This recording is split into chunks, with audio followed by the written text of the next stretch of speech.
Morning. So today is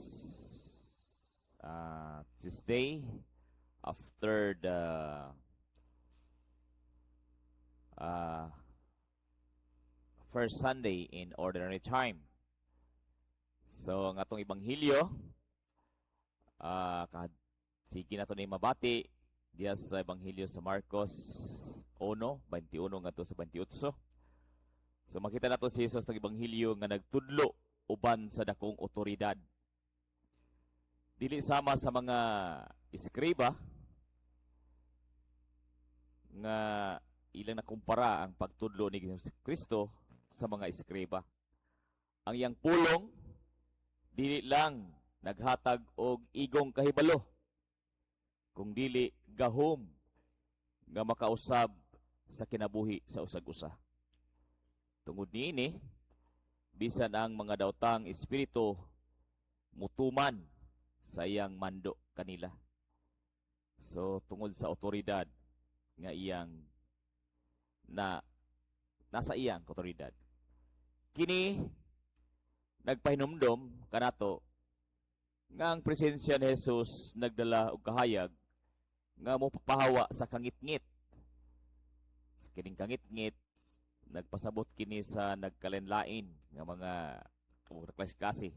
Kung atong pasudlon si Jesus sa atong kasing-kasing, muning kangitngit ang kahadlok, kasakit ug kagul-anan mahimong mapildi o atong mabuntog pinagi sa iyang gugma.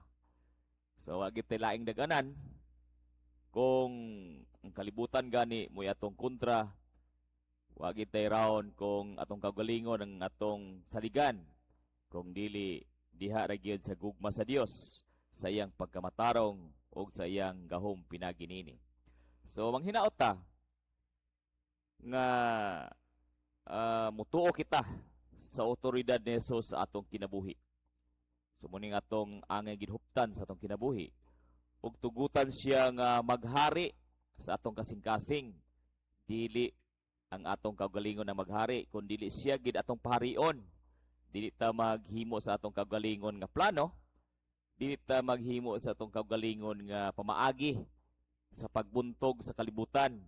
Kay kung ato nang buhaton, sigurado gyud nga frustration na gid ang atong mapala niini kung kini atong himuon. So para aron kita mahimong tinuod nga gawas nun ug mubag-o sa iyang kagalingon. Sa iyang pulong. Pinagi sa iyang pulong mabag-o ta. So dili ta kini ang mga gahig-ulo. So unsa iyang gisulti, mao ra gyatong tumanon. Dili na ta maghimo pa sa atong kagalingon nga modification sa atong pamaagi. Kung dili nakaangkla gid kini sa pamaagi sa Dios, kay nagtuo kita nga ang pulong sa Dios mas hait pa kini sa espada, bisag unsang espada nga duway suwab. So ato na makita diya sa Hebrehanon. So kay ato maning gituhuan nga mas hait pa kini. So makapamuhat gid ni sa atong kaugalingon kung atong itugot nga siya maoy maghari sa atong tagsa-tagsa ka kinabuhi. So matong ibanghilyo. Please stand.